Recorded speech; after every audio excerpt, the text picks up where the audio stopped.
And tell me a little bit about your family. Yeah, of course, your father is a Gurning. It's the Batak family Yeah. name, right? Can you tell us a story about your family background? Your father. Well, my father is from Prapat, and he was born in the 30s. We don't know exactly because of the problems there back then. But and then he went to study in Jakarta, in the university, and then he received support to go to study to Prague in Czechoslovakia. Prague. Prague, yes, in the late 60s. And then that's where he met my mother, who's from Poland. And then my brother, but they got married, and then my brother was born in Prague, elder brother. And they escaped Czechoslovakia because back then, you know, the USSR were very possessive with communist countries. So, you know, you had tanks, and the atmosphere was not very pleasant. So they escaped thanks to my father's diplomatic passport. And then, well, at first they wanted to come to Holland because, of course, the Indonesian diaspora. But then, of course, they both found a job in Brussels, and they. You just two of you, or you have a younger brother as well, or how many siblings? Just two of us. I have another brother. He's 7 years older than me, and he's a doctor. Ah, okay.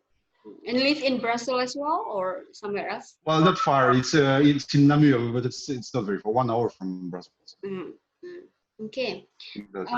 And when maybe tell us a story about your childhood. Is your father also introduced the Batak values, because you carry the family names, right? Gurning. Seems like to me you are Batak. So yes, I am. Yeah. Yeah, of course. But he would tell us a lot of stories about his family, about traditions, about the way they lived back then. But of course, this was Indonesia at that time, which was a long time ago, and Indonesia changed a lot.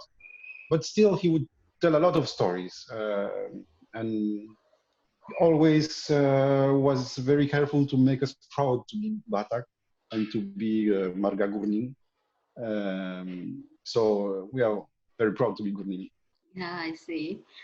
Well, when you're very far away, it's quite difficult to keep contact. Well, we have some family in Luxembourg and in Germany. But sometimes we see each other, but it's complicated. But he used to travel a lot to Indonesia to help his family, to help the community there in Prapat. He helped in the 80s. He came into Indonesia like 2 or 3 times.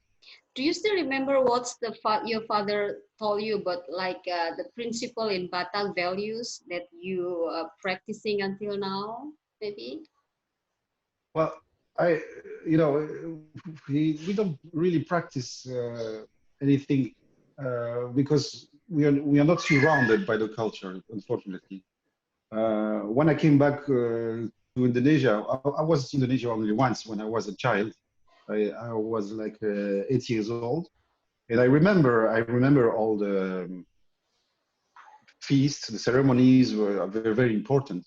The prayers and yes, of course, in when we eat, we pray at home, and then, but of course, the Batak community is big community, right? And when you don't have surroundings, when you don't so many people from the same community, it's hard to to maintain it, right? So I noticed that when I came back to Indonesia, I said, of course, all the funerals, weddings, the fact that the ancestors were very important, and to have always to think about the ancestors, and the fact also that life is more it's a journey, because in Europe, you know, life and death, it's always opposite, and it's different way of thinking. It's more tragic, I think. It's and in Batak community, it's more like it's normal. It's like a cycle, and I think I think it's very good. Okay, and we recognize that the Batak people is very musical, yeah. Do you believe that your musical values was actually inherited from your father's side, or maybe your mother? Oh yes, Mm. I think both of them. Well, my mother, she's from Poland, so she always wanted me to play, of course, piano because of the famous Polish composer Frédéric Chopin. She wanted, but when I was a child, I didn't want to play piano. I wanted to sing and play guitar like a real Batak. Funny, yeah. Yeah, it's funny, and so, but of course, it's more difficult in a musical field here to only play guitar and sing, because when you train classically, it's good to have piano, and you know the theory is very important. So then you have solid background, and then you can play. And of course, because of the music, which is European, right? All this music, classical music, is European, Beethoven and all. And then after I studied jazz and other musics. Okay, interesting. So you actually started interested in guitar first, and then your parents force you, or you also actually gradually like the piano afterwards? But actually, my brother started piano first, and I wasn't forced. I just saw him. I just wanted to do like he did. I was admiring his playing, and then we had a piano. I heard some music in the radio with the records, and I tried to reproduce it. That's the way I first was in contact with music. And my brother was my first teacher, of course. And then I went to school.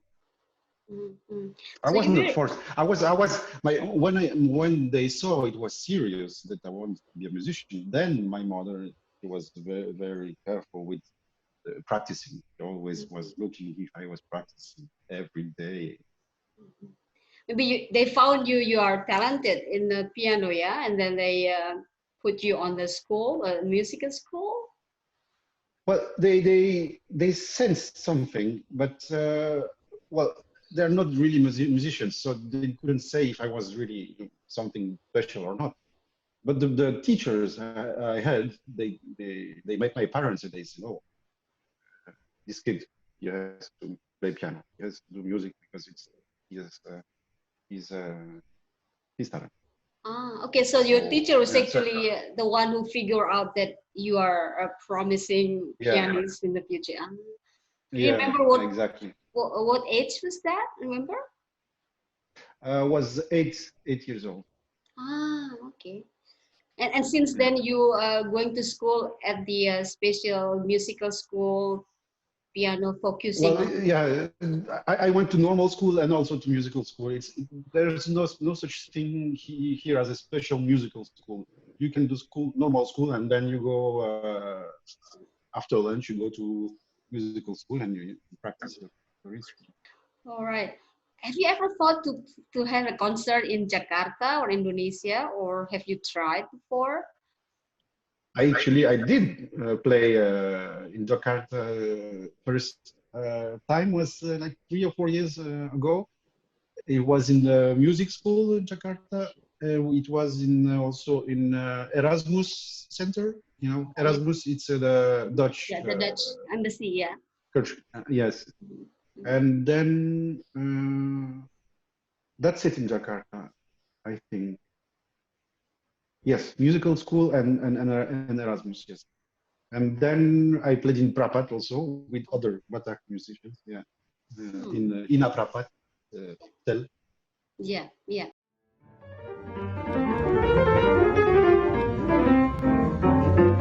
But you're very good in playing piano, yeah. What's the receipt? What's the secret behind this?